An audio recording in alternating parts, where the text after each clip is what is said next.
Sujeto mi mente, mi corazón, mi entendimiento, Señor, a ti, Dios amado, en lo que en esta noche se va a transmitir. En el nombre del Señor Jesucristo, amén. Bueno, mis hermanos, en esta noche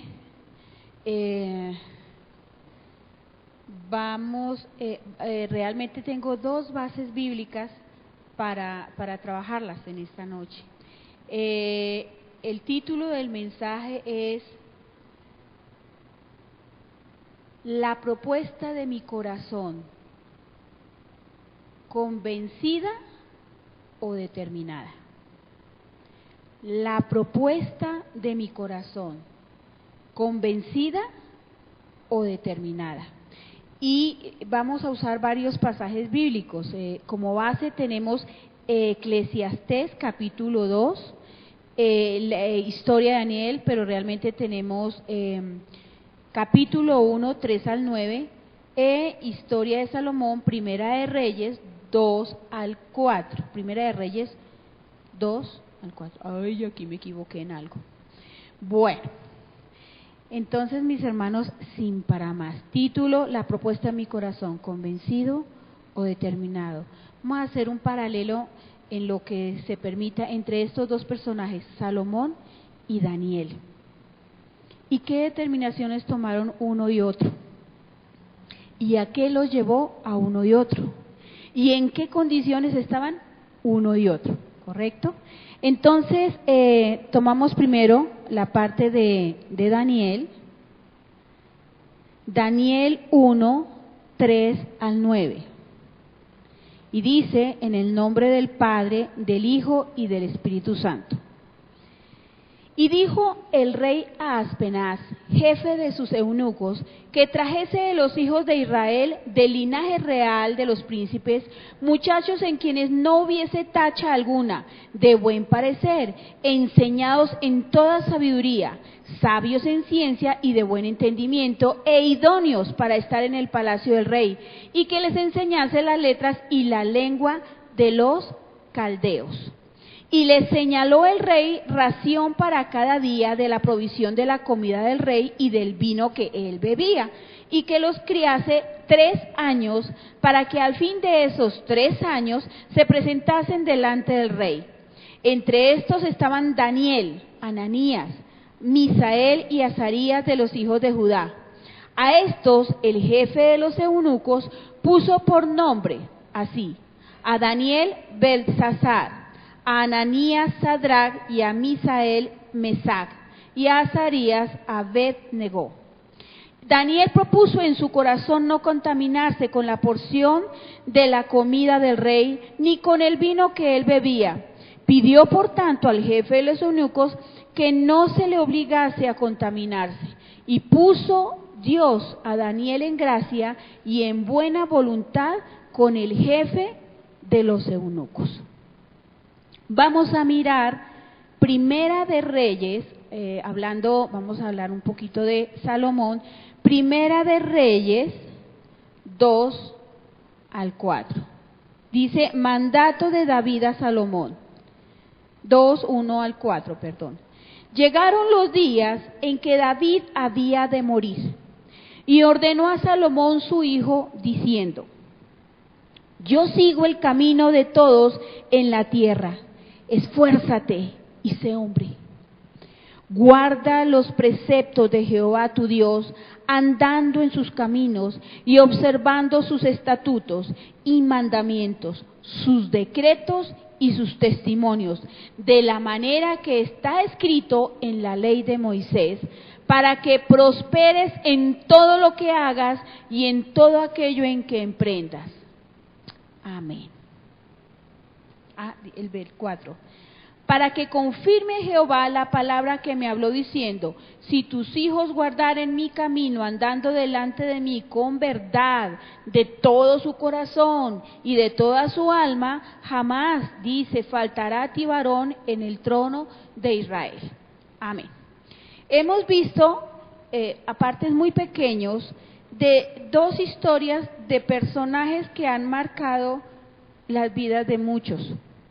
Y vamos a hacer el paralelo entre ellos dos para descubrir ¿Cuál fue el fin de Salomón y cuál fue el fin de Daniel?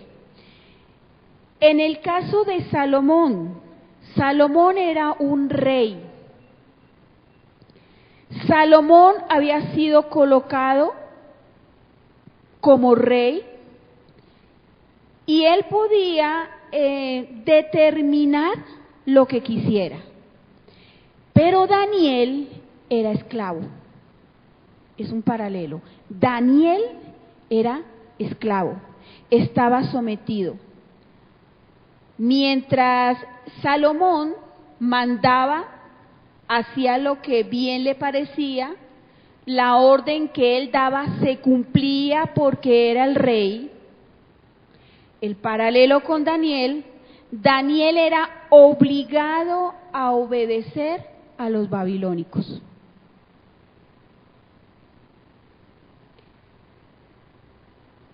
Salomón hubiera podido utilizar su vida para adorar a Dios.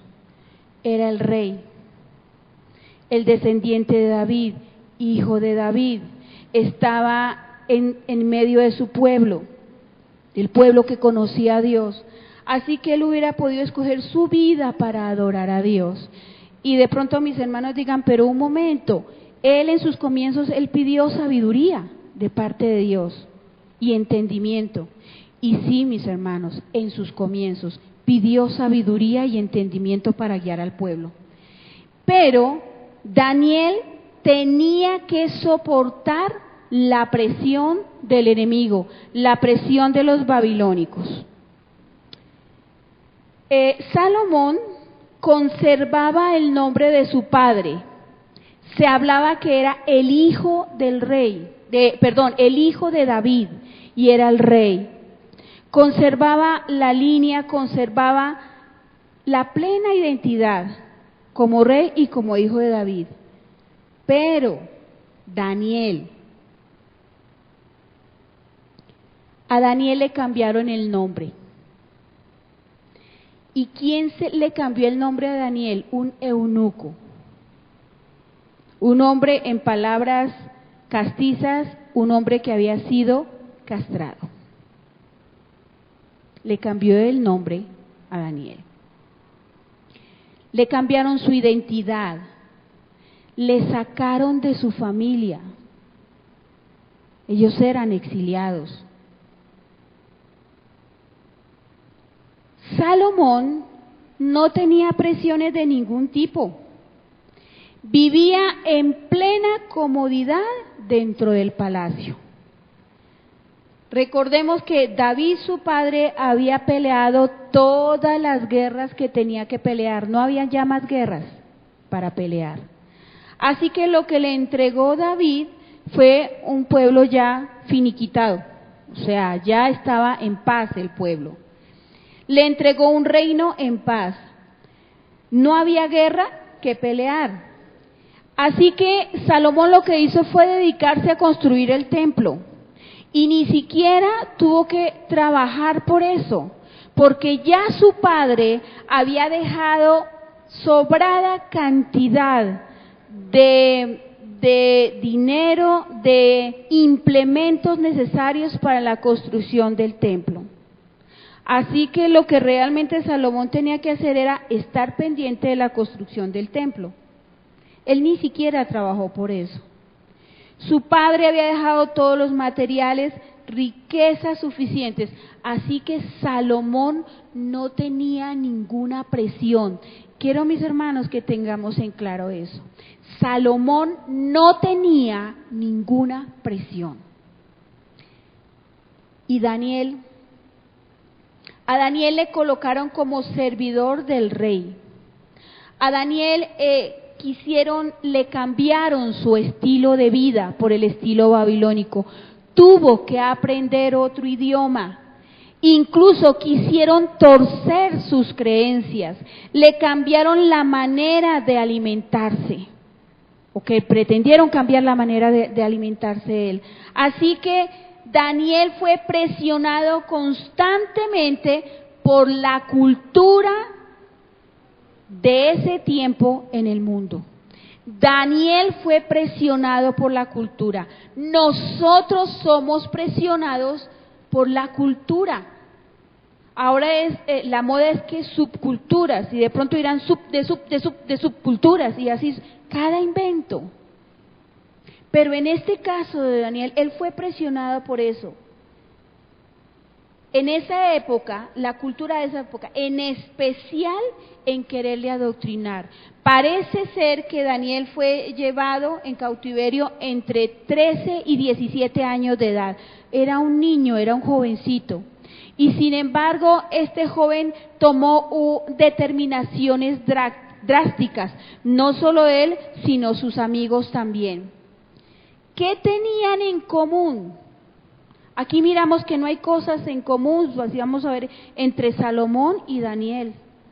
Daniel tenía la presión, Salomón todo lo tenía así en la mano. Le fue entregado todo en la mano, Daniel no. Su propia familia, fue desarraigado de su familia. Y Daniel había habido, era un príncipe, pero fue llevado descendido a la condición de esclavo. En las condiciones que fuera, pero fue descendido. ¿Qué tenían en común Salomón y Daniel? En Eclesiastés 2:3 dice, Salomón, Eclesiastés 2:3, propuse en mi corazón agasajar mi carne con vino y que anduviese mi corazón en sabiduría, ojo a esto, con retención de la necedad, hasta ver cuál fuese el bien de los hijos de los hombres, en el cual se ocupaban debajo del cielo todos los días de su vida. Entonces, ¿qué hace Salomón? Él propuso en su corazón agasajar su carne. Propuso hacerle fiesta a su carne. Comenzó bien su reinado, pidió sabiduría, pero se desvió cuando quiso hacer un viaje por las sensaciones de la vida, por las cosas que le eran gratas a su carne. El libro de Eclesiastés de Salomón es el resultado de ese viaje. En Eclesiastés dice el versículo 1 de Eclesiastés, dice, palabras del predicador, hijo de David, rey de Jerusalén. ¿De quién están hablando? De Salomón. De Salomón. Entonces, él decidió hacerle fiesta a su carne, agasajar su carne y con vino. Y es más, dice que anduviese mi corazón, dice ahí en Eclesiastés, en sabiduría, con retención de la necedad. Estamos hablando de una sabiduría carnal.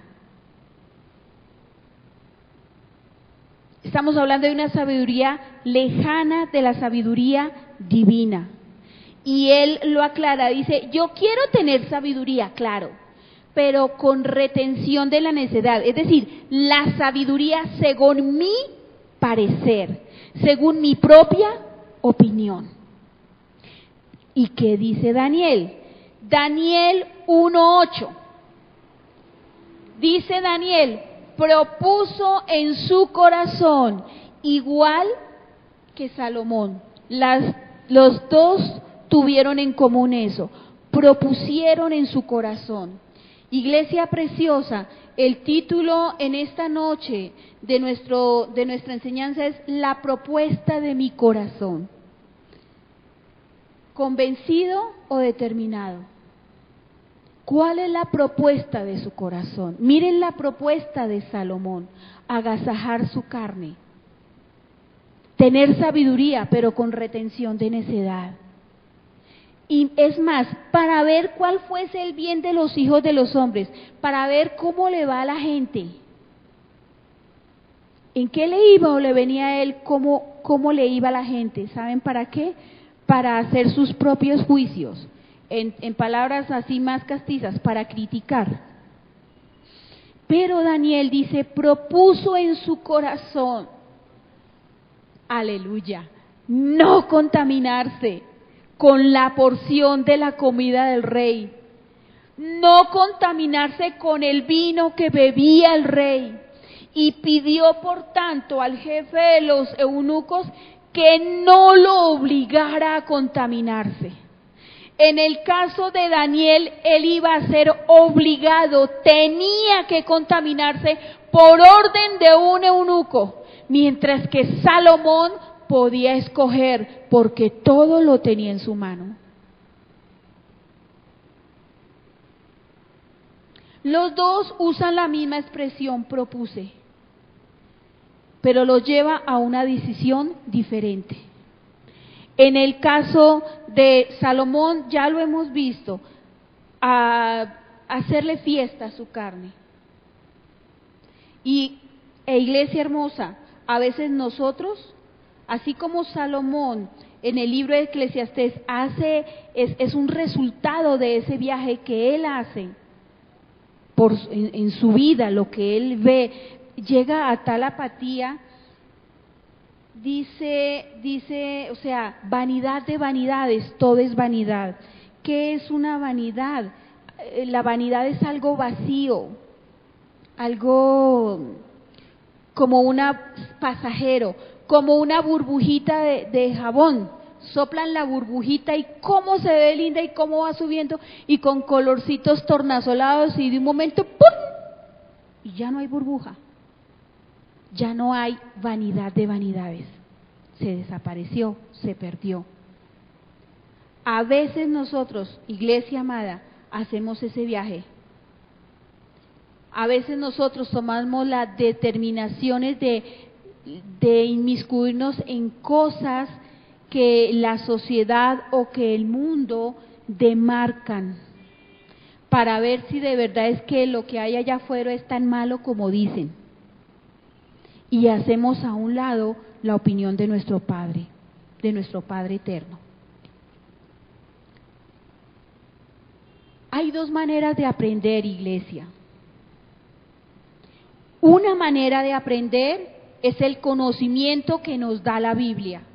Una manera de aprender es la forma en que nosotros nos alimentamos de la palabra. Oramos, hablamos con Dios, nos damos cuenta a través, como lo estamos haciendo esta noche, de la vida de ciertos personajes, sus pro y sus contra, y nosotros tenemos el libre albedrío de determinar a qué Dios hemos de seguir.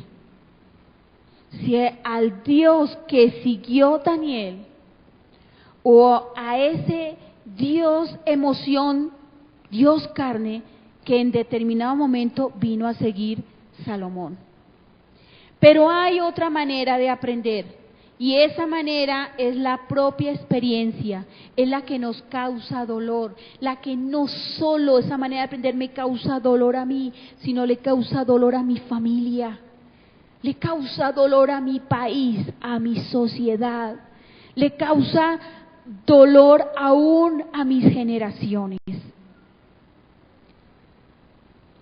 Iglesia, la vitrina del mundo nos muestra, imaginémonos un almacén con una vitrina hermosa. Usualmente salen las cosas muy bien colocadas, muy exhibidas, los vidrios están relucientes para que podamos mirar lo que hay adentro. Y de pronto vemos algo y que nos llame la atención. Pero esa vitrina, con todo lo reluciente y con toda la exhibición que hace de sus cosas, también esa vitrina nos oculta algo. ¿Qué creen que nos oculta la vitrina, la que está exhibiendo las cosas? ¿Qué nos oculta a primera vista? ¿Quién me dice? ¿A la una? ¿A las dos? ¡Aleluya! Mi pastora. El precio. Sí, mi pastora. El precio. ¿Qué nos oculta la vitrina? Los precios de las cosas. ¿Y por qué porque ¿qué pasa? Nosotros vemos la vitrina y todo nos entra por los ojos. ¡Ay, tan lindo! ¡Ay, cuánto vale! Y entramos y le preguntamos al vendedor y el vendedor dice, uy, una cifra exorbitante y, ay no, ¿cómo así? No, eso está carísimo. No, pero es que tan lindo, yo quiero eso. ¿Qué hago? A ver, yo tengo aquí, ¿puedo apartarlo? Claro, sí, apártelo. Ahí lo apartó, pero ¿qué hago? No, yo dinero no tengo, ¿cómo hago? Bueno, una manera puede ser, bueno, si yo no almuerzo en esta semana, puedo ahorrar tanto, entonces puedo, ya, y quiere. ¿Por qué? Porque quiere tener eso que vio en la vitrina. El precio le fue ocultado, le fue escondido. Iglesia amada, así hace el enemigo. El enemigo nos muestra unas cosas hermosas en el mundo, pero jamás nos mostrará el precio que nos cuesta obtener esas cosas. Y después, cuando nuestros ojos se vayan tras de nuestros deseos, no nos va a importar el precio que tengamos que pagar, porque tenemos que obtener eso. Iglesia amada, si no fuera por eso, por querer ver las vitrinas que el mundo ofrece, cuánta gloria veríamos de Dios.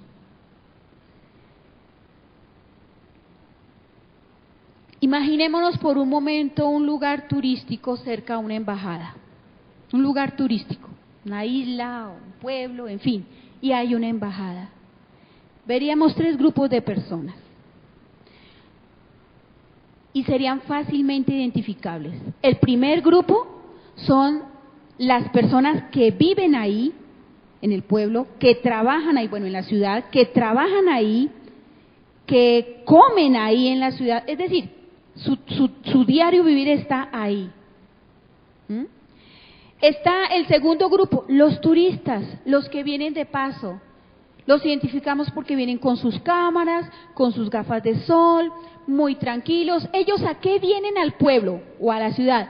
A disfrutar todo lo que tiene la ciudad, a pasarla genial, el menos de obligación, salvo con sus propias vidas, o sea, cuidar sus objetos personales, esto, pero no se van a preocupar por el aseo del hotel, por una cosa, por botar un papelito en la calle, no, porque es que queremos disfrutar, queremos ver, descansar, eso haría el turista. Pero hay otro grupo, estamos hablando de una embajada en un pueblo, ¿no? Están los embajadores, los de la embajada. ¿Cómo serían ellos? ¿Cuál sería la actitud de ellos? 1, vestirían diferente. Creo que no usarían ropa deportiva. 2, hablarían diferente. Un lenguaje culto como compete a un embajador. 3, ni siquiera disfrutarían de lo que hay ahí porque ellos tienen es la visión de un trabajo como embajadores representando la nación o el lugar de donde vienen ahí. O sea que su función es de trabajo y van de paso. Así que mis hermanos, hay gente del sistema del mundo, o sea, del mundo, del sistema de lo que dicta el mundo, que pertenecen a ese sistema, que viven de ese sistema, que se alimentan, que se nutren y que se ejercen sobre sus vidas, se ejerce el control de ese sistema. Esos son unos. Está el grupo 2, los turistas, los hijos de Dios, pero que están de turismo por el mundo.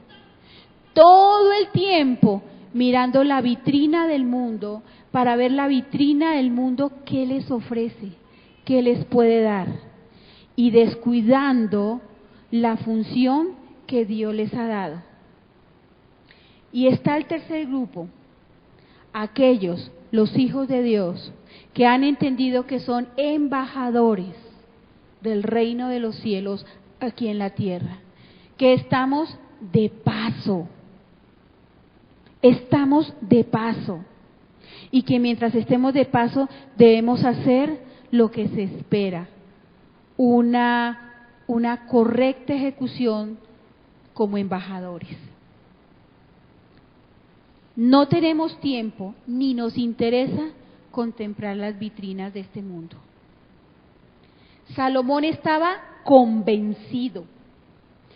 ¿Qué implica estar convencido? De acuerdo al título de nuestro tema en esta noche, la propuesta de mi corazón, ¿convencido o determinado? ¿Qué implica convencido? La persona que es convencida cambia de acuerdo a la presión de las circunstancias. La persona que es convencida cambia de acuerdo a la presión de las circunstancias. Salomón estaba convencido de que la satisfacción estaba en la sensualidad. Salomón estaba convencido de que su seguridad era su autosuficiencia, todo lo tenía y de todo podía disponer. Pero Daniel no estaba convencido, Daniel tenía convicción. Daniel tenía convicción. Y en Daniel 2:20 al 22 dice, 2:20 al 22, Daniel habló y dijo: sea bendito el nombre de Dios de siglos en siglos, porque suyos son el poder y la sabiduría. Él muda los tiempos y las edades, Él quita reyes y pone reyes, da la sabiduría a los sabios y la ciencia a los entendidos. Esa es la convicción de Daniel. Él sabe en qué Dios ha creído.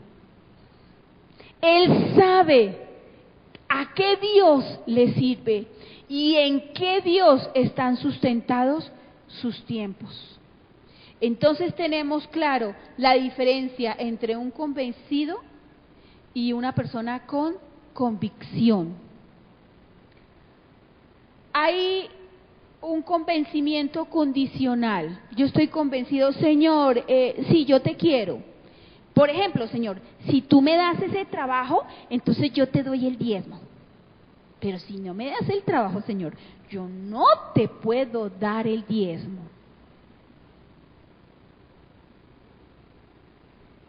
Condicional. ¿Con qué autoridad, iglesia, podemos nosotros condicionar al eterno creador de todo lo que existe y de todo lo que es y de todo lo que vive? Quiero, mis hermanos, mostrar una última, la conclusión. Daniel, parece que Daniel no regresó a su pueblo. Parece que Daniel murió en el exilio. Parece. Pero fue un hombre que temió a Dios y que en todo momento fue reconocido como profeta de Dios. Salomón empezó tan bien, pero terminó tan mal. Daniel tuvo la convicción clara de que su Señor y Dios le sustentaba sus tiempos, y él se adentró en hablar con Dios, en preguntar su dirección, de tal manera que nunca fue confundido. Salomón dejó llevar su mente, sus emociones, por las circunstancias de la vida, y comenzando bien, terminó mal. Salomón desobedeció unas órdenes dadas por Dios. En Segunda de Crónicas, para que no lo busquen mis hermanos, Segunda de Crónicas 9:25 al 28, dice esto: Deuteronomio 17, 14 al 20, esa partecita, Génesis, Éxodo, Levítico, número, Deuteronomio 17, 14 al 20. Dice Deuteronomio 14 al 20. Dice, instrucciones acerca de un rey, el título, y dice esto: cuando hayas entrado a la tierra que el Señor tu Dios te da, y tomes posesión de ella, y habites y digas, pondré un rey sobre mí, como todas las naciones que están en mis alrededores, ciertamente pondrás por rey sobre ti al que el Señor tu Dios escogiere, de entre tus hermanos pondrás rey sobre ti. No podrás poner sobre ti a hombre extranjero que no sea tu hermano, pero él, o sea el rey, no aumentará para sí caballos, ni hará volver al pueblo a Egipto con el fin de aumentar caballos, porque Jehová os ha dicho, no volváis nunca por ese camino. Es una orden clara de Dios. Ahora miren lo que hizo Salomón. Segunda de Crónicas 9, 25 y 28, lo leo para ustedes. Tuvo también Salomón 4,000 caballerizas para sus caballos y carros, y 12,000 jinetes, los cuales puso en las ciudades de los carros, y con el rey en Jerusalén le traían también caballos para Salomón de Egipto y de todos los países, algo que el Señor le había prohibido. Siguiente, dice en Deuteronomio 17, 17, ni tomarás para sí muchas mujeres, para que su corazón no se desvíe. Y dice Primera de Reyes 11:3, y tuvo 700 mujeres reinas y 300 concubinas, y sus mujeres desviaron su corazón. No obedeció. Y va la otra, la última. Dice en Deuteronomio 17, 17, dice, ni plata ni oro amontonará para sí en abundancia. O sea, téngala, pero no en abundancia.